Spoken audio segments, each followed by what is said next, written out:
Plusieurs avec qui nous étions nés ont quitté ce monde. Mais sa grâce nous a gardés jusqu'aujourd'hui. Nous voulons simplement lui dire qu'il est bon.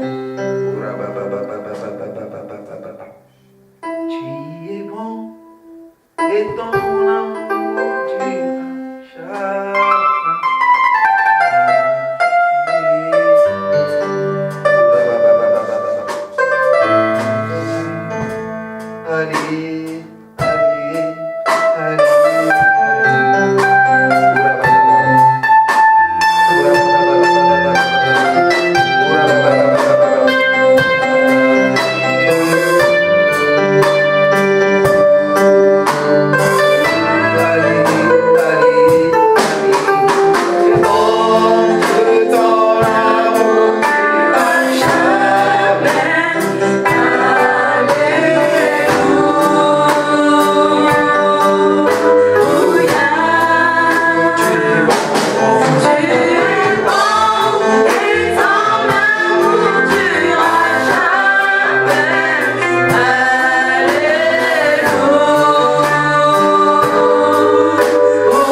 C'est pourquoi nous chantons, nous soupirons.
Ta bonté vaut mieux que la vie.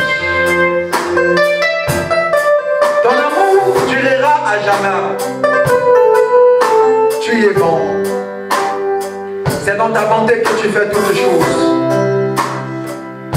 C'est dans ton amour que tu nous as aimés. La Bible dit que ton amour s'est manifesté envers nous lorsque nous étions encore pécheurs. Lorsque nous étions encore dans la boue. Le Christ a accepté de mourir pour nous. Ton amour est incomparable. Ton amour est inégal. Ton amour, Seigneur, est inexplicable. C'est pourquoi, Père, ce soir nous voulons simplement dire que tu y es bon. Allez, tu y es bon, Seigneur.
savons, Seigneur, que tu n'as oublié personne.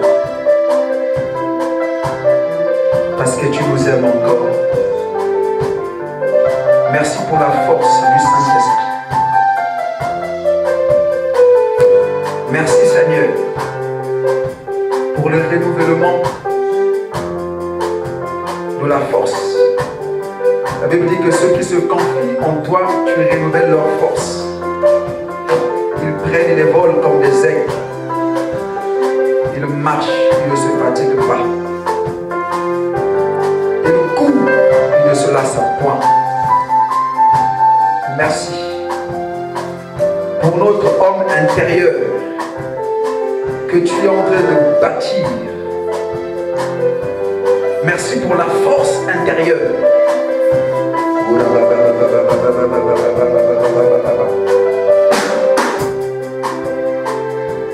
Comme un étendard, tu es. Comme un étendard, tu es. Comme un étendard, tu es. Je t'aime, Rabbi. Comme un étendard, tu es. Comme un étendard. Merci pour ta parole que nous lâchons ce soir. Comme un étendard. David a dit, j'ai été vieille. Je t'aime. J'ai été jeune. J'ai vieilli. Comme un étendard. Je n'ai pas vu de destin abandonné. Comme un étendard. Dis sa postérité en Jean du Père. Comme un étendard, tu es. Je t'aime, Rabbi. Comme un étendard, tu es. Comme un étendard, tu es. Comme un étendard, tu es. Je t'aime, Rabbi. Comme un étendard, tu es. Comme un étendard, tu es. Comme un étendard, tu es. Je t'aime, Rabbi. Je m'excite en celui de ta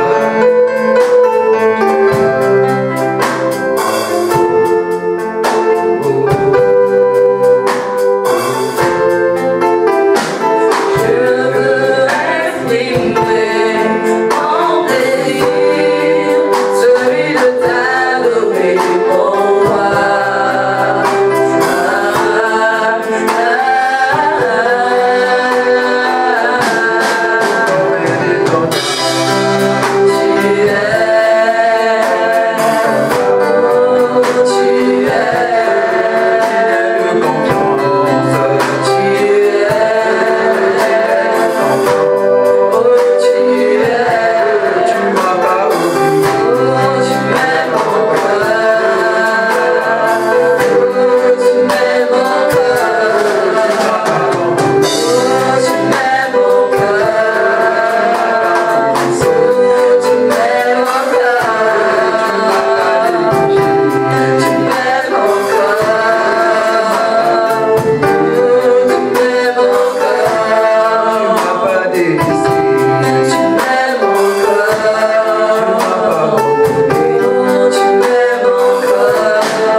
Mon frère,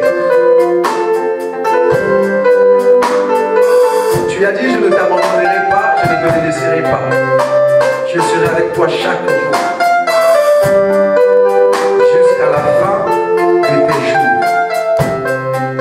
Voilà ce qui nous rassure. David a dit, même lorsque je marche dans la vallée de l'ombre de la mort, je ne crains aucun malheur. Je ne crains aucun danger, parce que ton bâton et ta houlette me l'assurent. Seigneur, merci pour la fidélité de ta parole. Merci pour l'assurance que ta parole nous donne encore ce soir.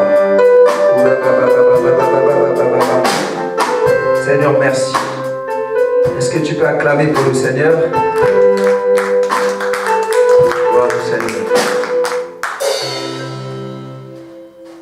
Ouvre ta Bible avec moi.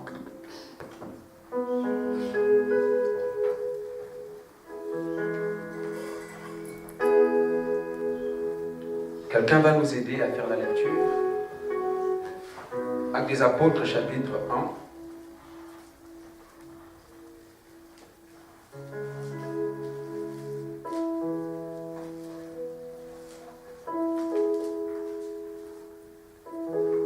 Nous sommes dans Actes des Apôtres, chapitre 1. Tu prends le verset 1. Actes plutôt, chapitre 9. Tu prends le verset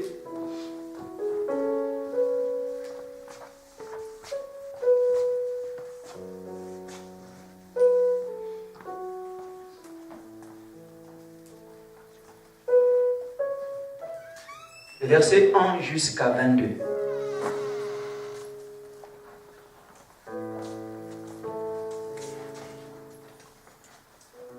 Actes des Apôtres, chapitre 1. Si quelqu'un l'a lu. Même sans micro, il n'y a pas de souci. Hein. Dépêchez-vous, il n'y a pas de souci.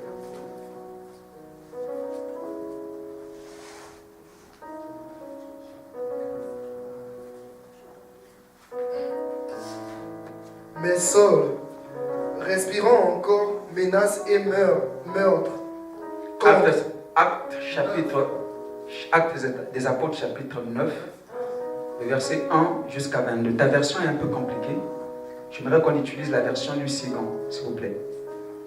Cependant, Saul respirant encore la menace et le meurtre, quand les disciples du Seigneur se rendit chez le souverain sacrificateur et lui demanda des lettres pour les synagogues de Damas, afin que, s'il trouvait les partisans de la nouvelle doctrine, hommes ou femmes, il les amena liés à Jérusalem. Comme ils étaient en chemin et qu'ils approchaient de Damas, tout à coup une lumière venant du ciel resplendit autour de lui. Il tomba sur terre et il entendit une voix qui lui disait « Saul, Saul, pourquoi me persécutes-tu » Il y répondit « Qui es-tu, Seigneur » Et le Seigneur dit « Je suis Jésus que tu persécutes. Il te serait dur de régamber contre les aiguillons. » Tremblant et saisi d'effroi, il dit « Seigneur, que veux-tu que je fasse » Et le Seigneur lui dit « Lève-toi, entre dans la ville, et on te dira ce que tu dois faire. » Les hommes qui l'accompagnaient demeurèrent stupéfaits. Ils entendaient bien la voix, mais ils ne voyaient personne. Saul se releva de terre, et quoique ses yeux furent ouverts, il ne voyait rien. On le prit par la main et on le conduisit à Damas. Il resta 3 jours sans voir et il ne mangea ni ne but. 22. Or, il y avait à Damas un disciple nommé Ananias.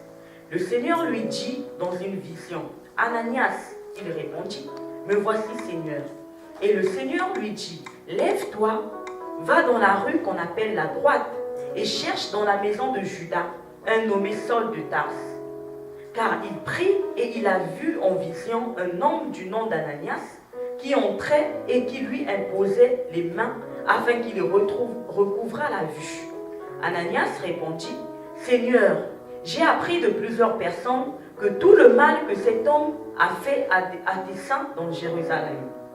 Et il a ici des pouvoirs de la part des souverains sacrificateurs pour lier tout ce qui invoque ton nom. » Mais le Seigneur lui dit, « Va, car cet homme est un instrument que j'ai choisi pour porter mon nom devant les nations, devant les rois et devant les fils d'Israël. Et je lui montrerai tout ce qu'il doit souffrir pour mon nom. » Ananias sortit et lorsqu'il fut arrivé dans la maison, il imposa les mains à Saul en disant, « Saul, mon frère, le Seigneur Jésus qui t'est apparu sur le chemin par lequel tu venais m'a envoyé pour que tu recouvres la vue et que tu sois rempli du Saint-Esprit. » Au même instant, il tomba de ses genoux comme des écailles et il recouvra la vue. Il se leva et fut baptisé. Et après qu'il eut pris de la nourriture, les forces lui revinrent. Saul resta quelques jours avec les disciples qui étaient à Damas. Et aussitôt, il prêcha dans les synagogues que Jésus est le Fils de Dieu. Tous ceux qui l'entendaient étaient dans l'étonnement et disaient: n'est-ce pas celui qui persécutait à Jérusalem ceux qui invoquent ce nom? Et n'est-il pas venu ici pour les emmener liés devant les principaux sacrificateurs? Cependant, Saul se fortifiait de plus en plus et il confondait les Juifs qui habitaient Damas, démontrant que Jésus est le Christ. Amen. Amen. Parole du Seigneur. Est-ce qu'on peut acclamer pour la parole de Dieu? Alléluia. Alors ce soir, nous voulons parler de quelque chose de particulier, de très important, qu'avec le Saint-Esprit nous avons intitulé « Lève-toi, entre dans la ville, et là-bas on te dira ce que tu dois faire. » Alléluia. Lève-toi. Sœur Kenny, toi qui parles anglais, stand up. Hein? And go. Amen. Continue. Amen. Lève-toi, entre dans la ville. Et là-bas, on te dira ce que tu dois faire. Écoutez-moi très bien. Dieu est un Dieu d'ordre.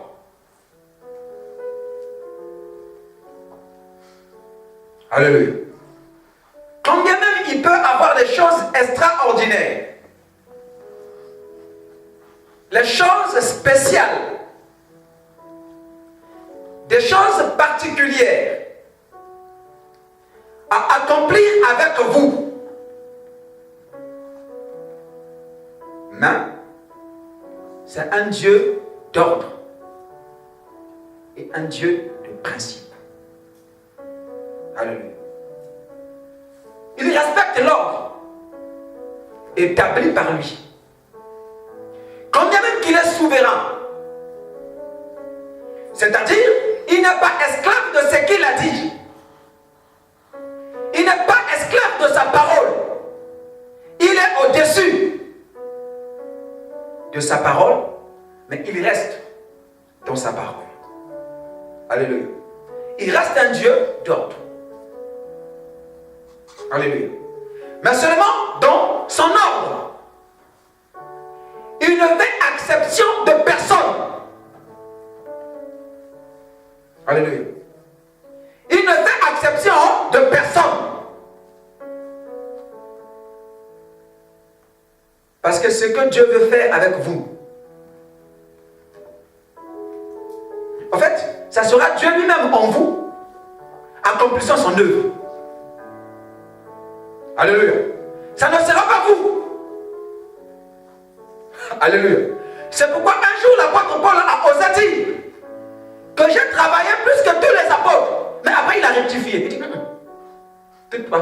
toutefois pas moi. Mais la grâce de Dieu qui est dans. Alléluia. Il voulait s'inventer. Mais il a compris, non. C'est pas moi. En fait, c'est Dieu lui-même en moi qui est en train de. Aujourd'hui, la grâce a quitté l'église. La grâce nous a quittés. Simplement parce que nous voulons prendre la place de la grâce. Alléluia. Quand les choses se manifestent, nous ne voulons plus reconnaître que ce n'est pas la grâce. Mais nous commençons à dire que c'est nous-mêmes. Or, quand tu dis que c'est toi-même, où est la place de la grâce? Où est la place de Dieu? Dieu sera obligé de faire quoi? De se retirer. Maintenant, comme c'est toi, fais-le. Alléluia. C'est pourquoi il prend toujours les choses viles monde ne pouvait pas apprécier, pour que le monde ne pouvait pas avoir les yeux sur, il prend ce genre de choses pour élever, pour utiliser. Alléluia.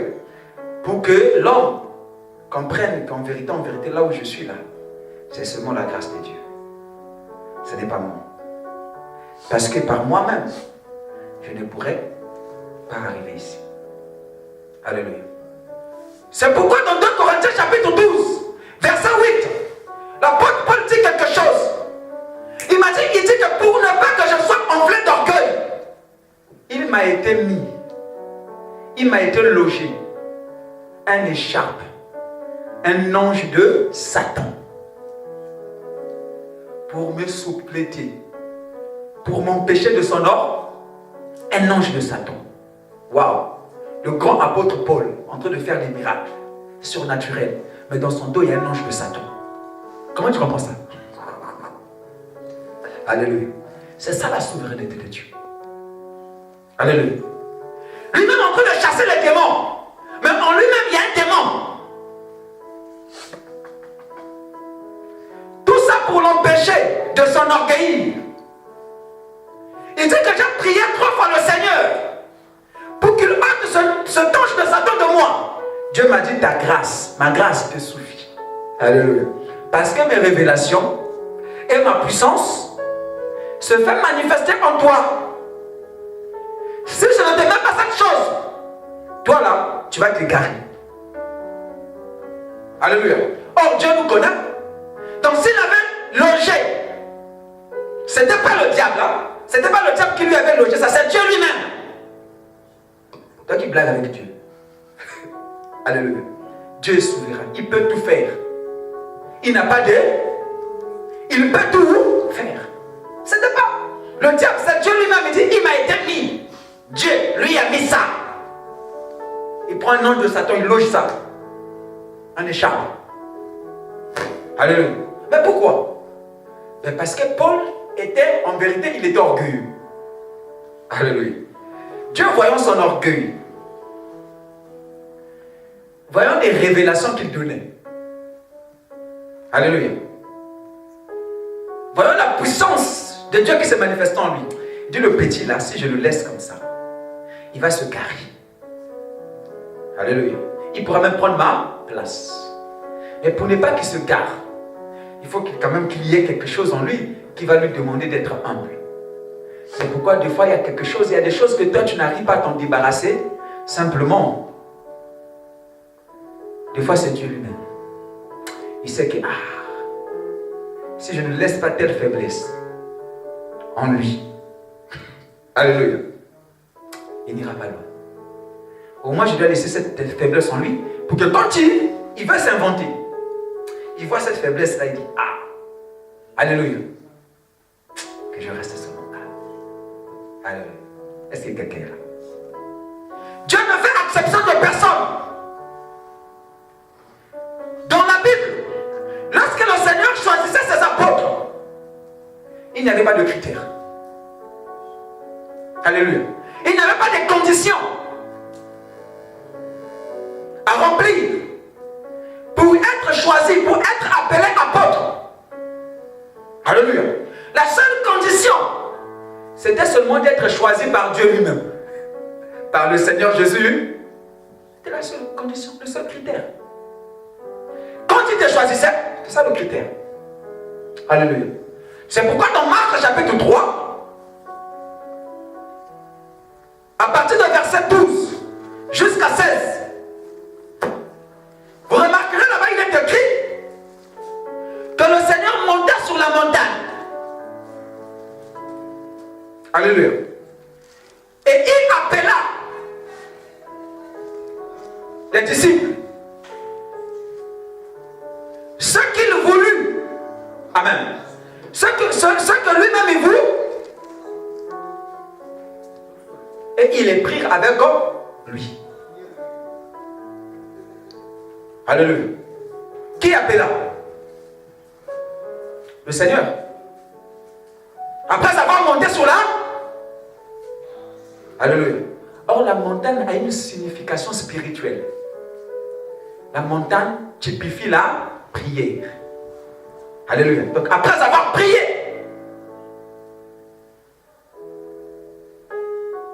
alléluia.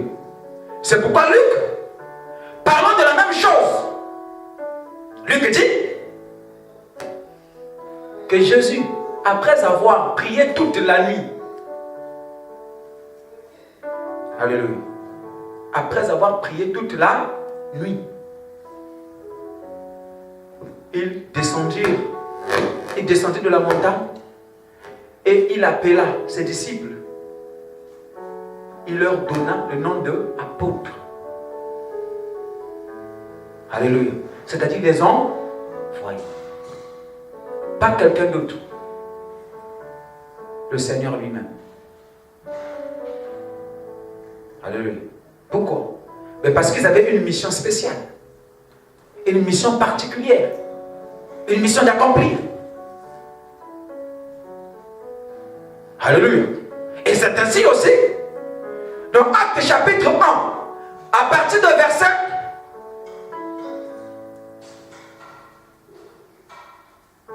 15 jusqu'à 26.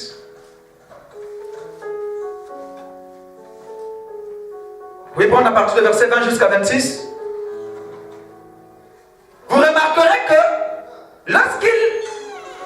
quand il était question maintenant de choisir un apôtre pour remplacer Matthias, Paul, Pierre s'était pas engagé.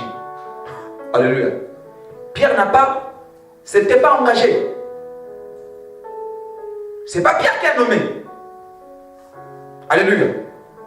Pierre a pris seulement la parole. Alléluia. Parmi les 120, ils ont présenté 2 personnes. Ils ont dit, Seigneur Jésus, on tira au sort. Toi-même qui connais le cœur.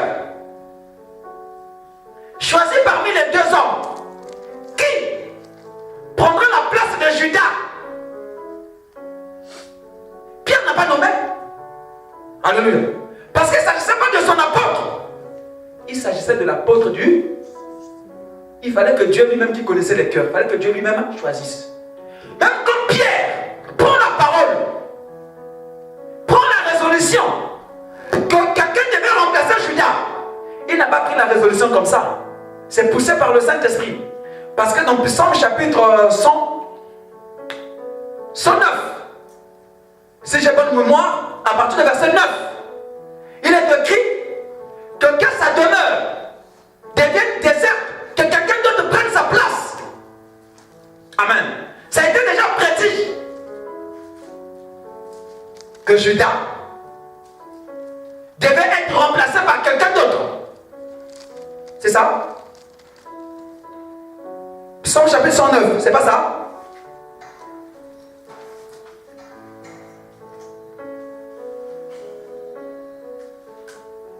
C'est ça?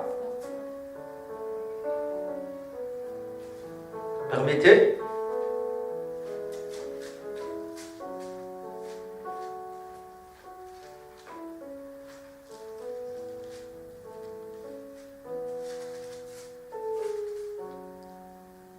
Chapitre 109, verset 8.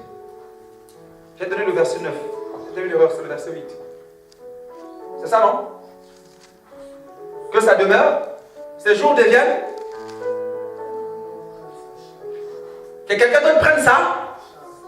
Amen. Parce que ça avait été déjà prédit. Donc, Pierre s'est souvenu que ça a été prédit. Qu'est-ce qu'il faut faire? Il faut que la parole de Dieu s'accomplisse. Mais ce n'était pas à Pierre d'accomplir ça. C'était à Dieu lui-même. Alléluia. Parce que Pierre avait la révélation. Ici, il s'agit de l'apôtre de Christ. Dieu lui-même doit prendre la responsabilité pour qu'en cas de problème, que Dieu lui-même soit le responsable. Ce n'est pas moi. Alléluia. Mais pourquoi le nombre devait être remplacé? Parce que le nombre de 12 apôtres était prophétique. Ce n'était pas un nombre que le Seigneur avait choisi en vain. Non. C'était très prophétique. les 12 apôtres représentaient les 12 tribus d'Israël. Alléluia. Chaque apôtre représentait une tribu. Alléluia. Donc, c'est chaque apôtre représentait une tribu. Donc Judas aussi représentait une tribu. Alléluia. Donc Judas représentait aussi une tribu. Or Jésus dit dans Jean chapitre 6 verset 70, n'est-ce pas moi qui vous ai choisi les 12 et l'un de vous était démon. Bon, maintenant Judas représentait quelle tribu? Alléluia. Quelle tribu? L'un de vous va me trahir. Alléluia. Donc, parmi les 12 tribus d'Israël, il y a une tribu où le diable devait utiliser pour livrer Jésus. Alléluia. Mais si vous voyez l'histoire des enfants d'Israël, quelle est la tribu qui a livré Jésus? Les Lévites. Alléluia. Dans Judas, les représentés. Puisque même la Bible dit que le diable entra en Judas et il livra Jésus. Eux aussi, le diable les a utilisés pour livrer Jésus. Alléluia. Donc c'était un homme prophétique. Non seulement parce qu'il représentait les 12 tribus, mais prophétique aussi pour des choses à venir. Dans le jugement. Ah oui. Dans le jugement, c'était aussi une tribu prophétique. Jésus y a dit, je pense que c'est dans Matthieu chapitre 19. Nous allons voir ça rapidement.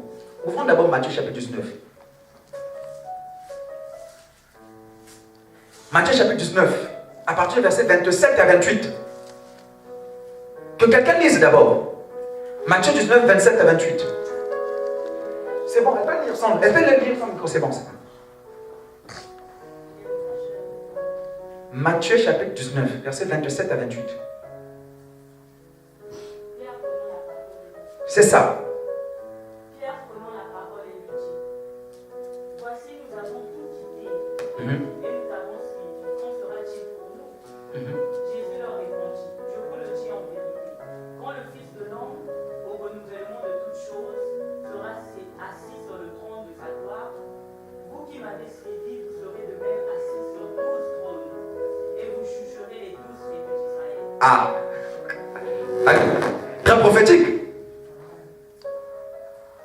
Au renouvellement de toutes choses, les 12 disciples doivent être assis sur les 12 trônes. Pour faire quoi? Pour juger les 12 tribus d'Israël. Pas les nations. Pas les païens. Alléluia. Mais les 12, donc chaque disciple va juger aussi une tribu.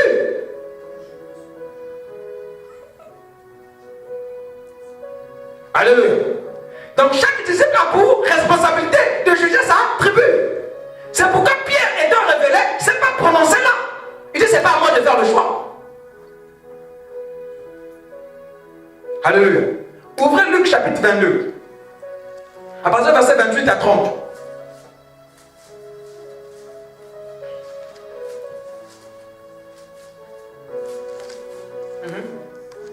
Luc 22, 28 à 30.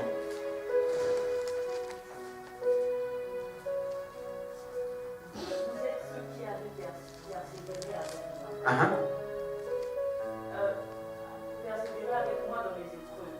C'est pourquoi je dispose du royaume en votre faveur, comme mon Père en a disposé en ma faveur, afin que vous mangez et vous buvez à ma table dans mon royaume, et que vous soyez assis sur les trônes pour juger les 12 tribus d'Israël. Ah, la même chose ici, le Seigneur confirme. Vous êtes ceux-là qui ont persévéré avec moi de mes épreuves. Je dispose le royaume en votre faveur. Comme mon Père me l'a disposé, afin que vous soyez assis sur ma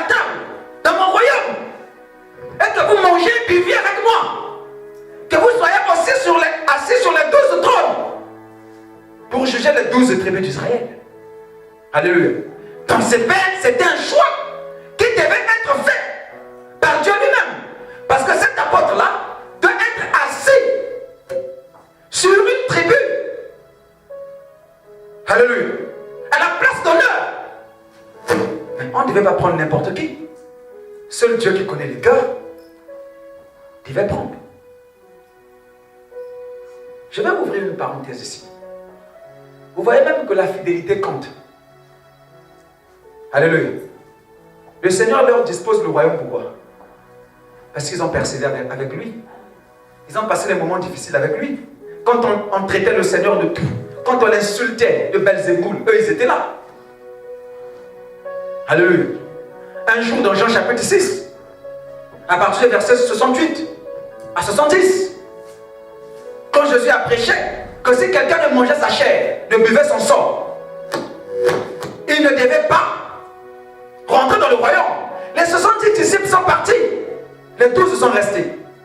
Les 70 ont dit, cette parole est dure. Qui peut la supporter? Ils sont partis. Mais Jésus s'est tourné vers les 12 et dit, et vous, pourquoi vous ne partez pas? Ils ont dit, mais à qui irions-nous? Toi, tu as les paroles de la vie éternelle. Ils ont persévéré. Frère, il faut persévérer. Alléluia. C'est pourquoi il y a d'autres personnes ici dans certains gouvernements.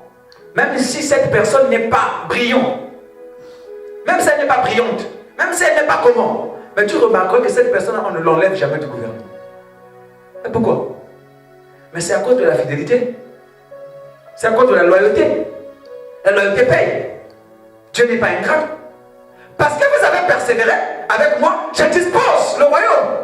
Le royaume, on ne dispose pas ça à n'importe qui.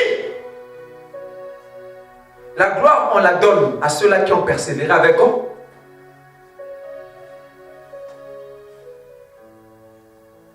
Alléluia. Alors, dans le texte que nous venons de lire, donc, Actes des Apôtres, chapitre 9, le verset 1 à 22. Parce que notre thème s'intitule « Lève-toi, rentre dans la ville, et là-bas, on te dira ce que tu dois. » La Bible dit ceci, que Saul, respirant encore le meurtre et la menace, se rendit auprès des souverains sacrificateurs pour qu'on lui donne une lettre et qu'il se rende à Damas pour que s'il se trouve quelques partisans de la nouvelle doctrine, donc quelques chrétiens, qui les emmènent liés à Jérusalem. Amen. Alors, j'aimerais que l'Église m'accorde son attention. C'est là que nous commençons à rentrer dans le vif du sujet.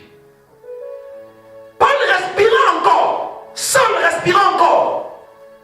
Saul ici, il s'agit de l'apôtre Paul. Alléluia. Avant sa conversion. Son vrai nom est Saul. Et le nom que les parents lui avaient donné. Alléluia. Mais la Bible dit qu'il respirant encore le meurtre et la menace. Amen. Le docteur Patrick m'expliquait quelque chose.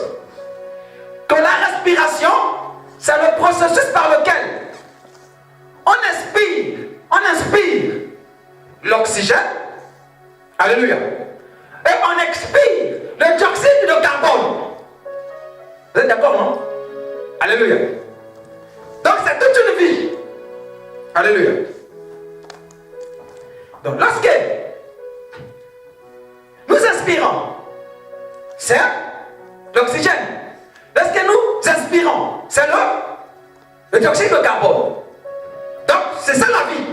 Maintenant ici on dit la respiration, le processus par lequel les gens inspirent et expirent. Inspire l'oxygène et expire le dioxyde de carbone. Chez Paul, ce n'est pas la même chose. Alléluia. Paul, quand il inspire, c'est la menace. Quand il expire, c'est le meurtre. Alléluia. Alléluia. Donc c'était ça la vie de l'apôtre Paul avant sa conversion. Frère, on va y aller doucement.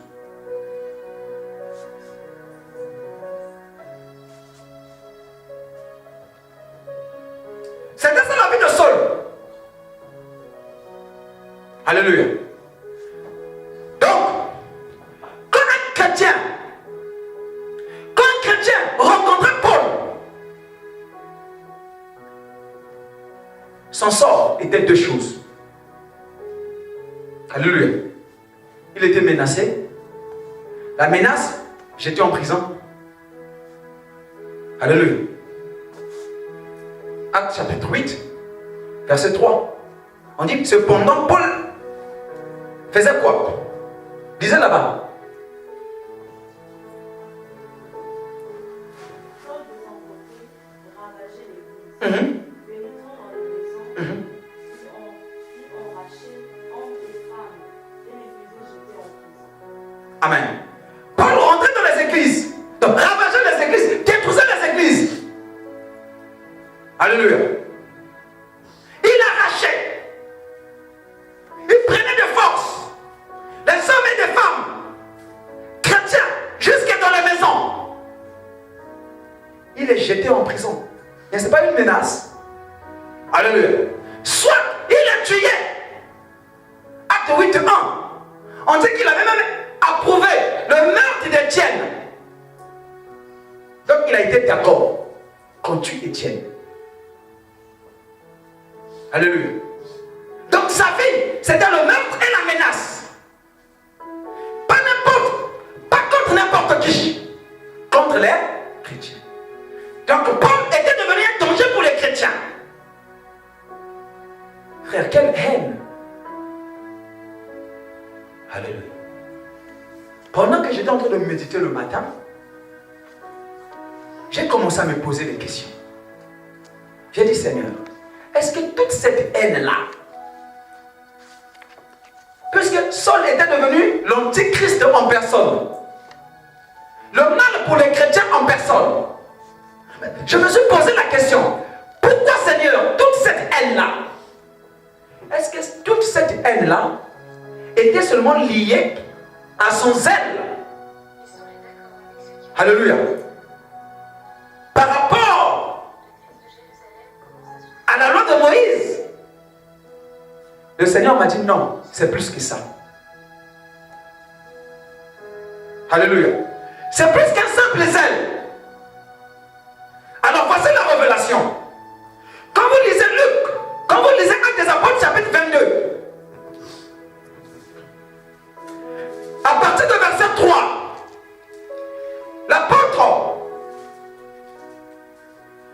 l'apôtre Paul dit ceci. Lis d'abord, maman. Je suis juif, né à Tarse en Syrie. Mais j'ai été élevé dans cette ville et instruit au pied de Gamaliel, dans la connaissance exacte de la loi étant plein de zèle pour Dieu, comme vous l'êtes tous aujourd'hui. Amen. Vous voyez, Paul dit ici qu'il a été instruit au pied de qui? De Gamaliel. Alléluia. Donc, il se réclame ici d'avoir pour père spirituel dans le judaïsme Gamaliel. Alléluia. Alors, qui est ce Gamaliel que Paul est en train de vanter ici? Lisez Actes chapitre 5.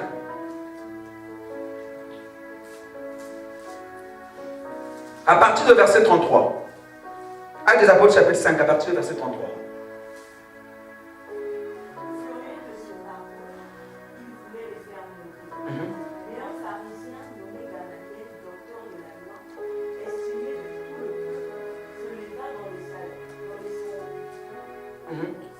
Sanhédrins, et ordonna de faire sortir un instant du parcours. Vas-y. Puis il leur dit, hommes israélites, prenez garde à ce que vous allez faire à l'égard de ces gens. Car il n'y a pas longtemps que parut Teudas, qui se donnait pour quelque chose, et auquel il ralliait environ 400 hommes. Il fut tué et tout ce qu'il avait suivi fut mis en déroute et réduit à rien. Continue. Après lui parut Judas le Galiléen, à l'époque du recensement, et il attira du monde à son parti. Il périt aussi, et tous ceux qui l'avaient suivi furent dispersés. Et maintenant, je vous le dis, ne vous occupez pas de ces hommes et laissez-les aller. Si cette entreprise ou cette œuvre vient des hommes, elle se détruira. Et si elle vient de Dieu, vous ne pourrez la détruire. Ne courez pas le risque d'avoir combattu contre Dieu. Amen. Donc vous voyez ici que Gamaliel, donc Paul, se réclame être son élève. Donc qui était le père spirituel? Ici on dit que c'était pas n'importe qui. C'était un pharisien, un docteur de la loi, estimé, donc respecté de toute la population d'Israël. Donc c'était quelqu'un que toute la population d'Israël respectait, craignait. Il était sans reproche en ce qui concerne l'observation de la loi de... Mais vous remarquerez que ce Gamaliel-là, qui a appris la loi à Paul, ne se comportait pas comme Paul. Gamaliel n'a jamais approuvé le meurtre de quelqu'un. Gamaliel n'a jamais été une menace pour quelqu'un. Mais d'où lui vient ce zèle de Paul? D'être la menace et le meurtre des chrétiens. Vous pensez que ce zèle-là vient de sa doctrine? Non. Dieu m'a dit non. Je vais vous révéler quelque chose. Ici, les chrétiens, on a mis les mains sur eux, les apôtres. On a failli les tuer. Mais c'est Gamaliel qui est intervenu, le père spirituel de Paul. Il lui a dit non. Il dit non. Les gars, laissez. Ne prenez pas le risque de courir. Dieu. Si ces hommes-là, si cette entreprise-là vient de Dieu, elle va exister. Mais si elle ne vient pas de Dieu, laissez. Quelle sage décision. Elle va s'éteindre elle-même. Alléluia. Qu'est-ce que je veux dire par là? J'ouvre une parenthèse. Deux fois, ne combattez pas les gens. Alléluia. Il y a un facteur temps qui détermine. Des fois, vous voyez quelqu'un sortir, s'agiter, laissez-le. Si ce qu'il fait vient de Dieu, ça va exister. Si ça ne vient pas de Dieu, ça va s'éteindre. Frère, prêchez les gens chaque jour. Enseignez la parole aux gens. Et puis balancer comme ça dans YouTube. Frère, si tu n'es pas appelé, ça va s'éteindre. Alléluia. Des fois, on passe le temps de critiquer, de dire, laissez seulement, frère. De toute façon. Alléluia. Dieu a besoin des serviteurs. Laissez seulement. Alléluia. Regardez la décision que Gamaliel a prise. Mais Gamaliel était le père spirituel de Paul. Alléluia. Donc, ce qui animait Paul, ce n'était pas un simple zèle. Alléluia. Qu'est-ce qui se passait? C'était le diable. Alléluia. Connaissant le futur de Paul, concernant cette religion, le diable savait que par Paul, plusieurs personnes seront sauvées. Alléluia. Paul deviendra une grande figure pour cette religion, concernant le christianisme. Alors qu'est-ce qu'il faut faire? Il faut détruire Paul. Alléluia. Parce qu'il n'y a pas quelqu'un qui connaît ta vie plus que Dieu et plus que le diable. Quand Jésus-Christ est né, souvenez-vous que les premières personnes d'être au courant, c'était les mages d'Orion. Ils ont vu l'étoile. Alléluia. Mais ce n'étaient pas les serviteurs de Dieu. C'était les magiciens, les astrologues. Ils ont vu l'étoile. Chacun de nous est une étoile. Donc là où tu es, le diable connaît ton avenir. Le diable connaît ton futur. Il sait que par toi, les gens vont être sauvés. Qu'est-ce qu'il faut faire? Il faut détruire Saul de Tarse. Mais qu'est-ce qu'il faut faire pour détruire Saul de Tarse? Il faut mettre en Saul de Tarse la haine des chrétiens. Alléluia. Quand Saul va commencer à détruire les chrétiens, en vérité, il va se détruire lui-même. Alléluia. Parce qu'il y a un principe. Quand tu fais du mal à quelqu'un, tu te détruis toi-même. Alléluia. Quand tu critiques quelqu'un, tu ouvres aussi les portes qu'on puisse te critiquer. Alléluia. ce que l'homme aura semé. Galates chapitre 6, verset 7. Ce que l'homme aura semé, il le moissonnera. Donc le diable avait la révélation que s'il possède Paul, s'il possède Saul, le mal que Saul est en train de semer là, contre les chrétiens, il va le récolter. Donc il récoltera le mal. Donc s'il le tue, lui aussi il sera tué. Et quand il va être tué, ben, il ne pourra plus accomplir son futur. Alléluia. En effet, Genèse chapitre 9, verset 6 déclare: celui qui verse le sang humain, par un homme son sang sera. Alléluia. Mais Dieu est bon. Alléluia. Dieu est bon. Parce que les projets de l'ennemi, les projets du diable, ne pourront jamais annuler les projets de Dieu. Alléluia. C'est ainsi que vous pouvez remarquer, il y a des gens qui sont ancrés dans le mal, en train de faire le mal. Des fois, vous pensez que ce sont eux-mêmes. Non, ce n'est pas eux. C'est le diable, c'est le malin. Connaissons l'avenir de cette personne. Alléluia. Ne voudra pas que cette personne arrive à sa destinée. Mais comme cette personne a son Dieu, n'a pas encore reçu Dieu, qu'est-ce que le diable fait? Il profite pour détruire la personne. Alléluia. Mais que Dieu soit loué. Parce qu'en poussant la personne vers le mal, vous lui poussez aussi vers sa destinée sans s'en rendre compte. Alléluia. Donc en poussant Paul vers le mal, regardez, il inspire à Paul. De lui-même, Paul va voir le souverain sacrificateur pour demander les lettres. Alléluia. Le but, c'est aller à Damas, une autre ville, rentrer dans les synagogues des Juifs. S'il y a des chrétiens là-bas, qui les menacent, qui les prennent liés à Jérusalem. Frère, est-ce qu'on lui avait envoyé? Est-ce qu'on l'avait envoyé? Quelle haine! Même aller dans d'autres villes. Est-ce que vous voyez la haine? Vous voyez comment le diable était en lui? Mais Dieu est grand. Alléluia. Ce que l'ennemi est en train de faire pour ta vie, il ne sait pas. Inconsciemment, il est en train de te pousser vers ta déesse. Parce que comme Dieu a quelque chose à faire avec toi, il ne laissera pas que tu continues dans le mal. De peur que quelque chose t'arrive et que tu meurs et que tu perds. Il dit, cette personne-là va aller loin avec Dieu. Qu'est-ce que je dois faire? Je dois mettre en lui l'esprit de prostitution. Qu'elle se livre à la prostitution, qu'elle se livre à la prostitution, après elle va contracter une maladie. Elle fera quoi? Elle mourra. Alléluia. Mais Dieu aussi là, il dit non, elle ne mourra pas. Dans sa prostitution là, je vais la rencontrer. Alléluia. Ne condamnez jamais les gens. On pouvait condamner Paul, mais Paul était manipulé par le diable. Alléluia. Chemin faisant, la Bible dit, quand il rentre seulement à Damas, une grande lumière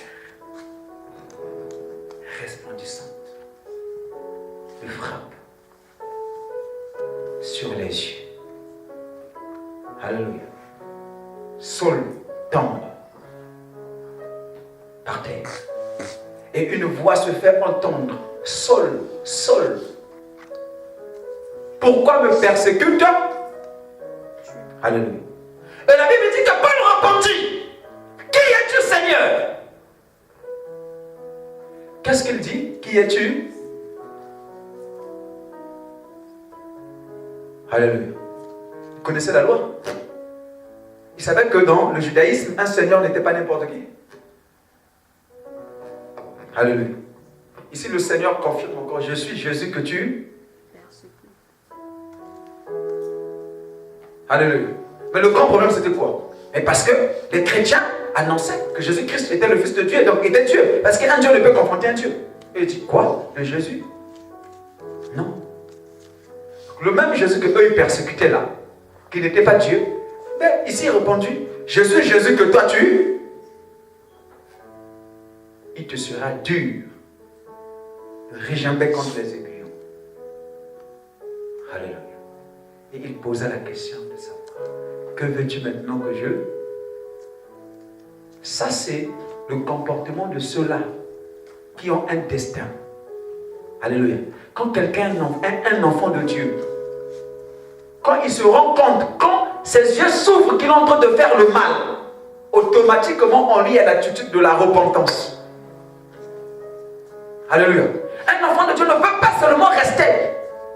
Quand il rencontre Dieu, quand Dieu l'éclaire, pour lui dire que ça, tu te trompais,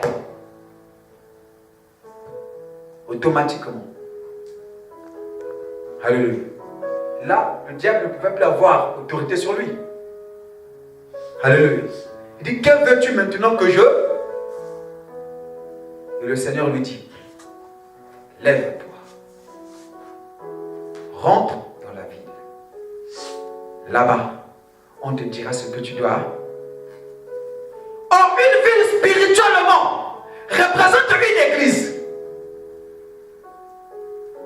Alléluia.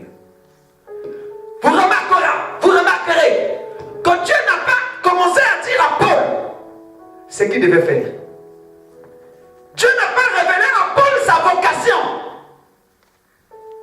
Dieu lui a seulement signifié, certainement tu es utile pour moi.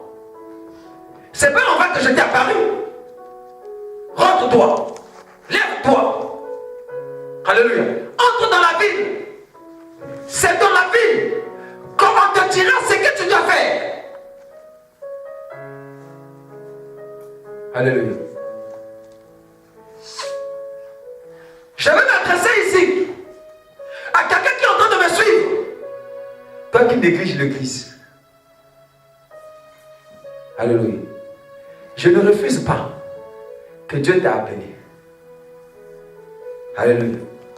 Mais si Dieu t'a appelé, sache-le que l'église est indispensable pour toi.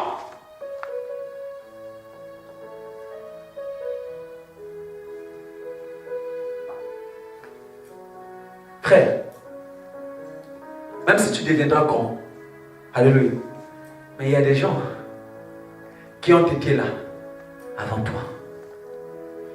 Alléluia. Il y a des gens qui doivent t'apprendre les ABC de l'évangile. Même si tu dois les dépasser. Parce que tu peux les dépasser aussi. C'est un problème de grâce. Alléluia. Mais, rentre dans la ville. Dieu pouvait dire à Paul que je t'ai choisi. Je t'ai apparu pour que tu fasses ceci. Il pouvait expliquer toute la vocation à Paul. Mais Dieu ne lui a pas expliqué tout. Si Dieu lui expliquait tout, donc l'église ne devait plus être utile pour Paul. Alléluia. Alléluia. Il y a des choses de ta vie que tu auras la connaissance seulement ici à l'église. Alléluia. Lève-toi. Rentre dans la vie.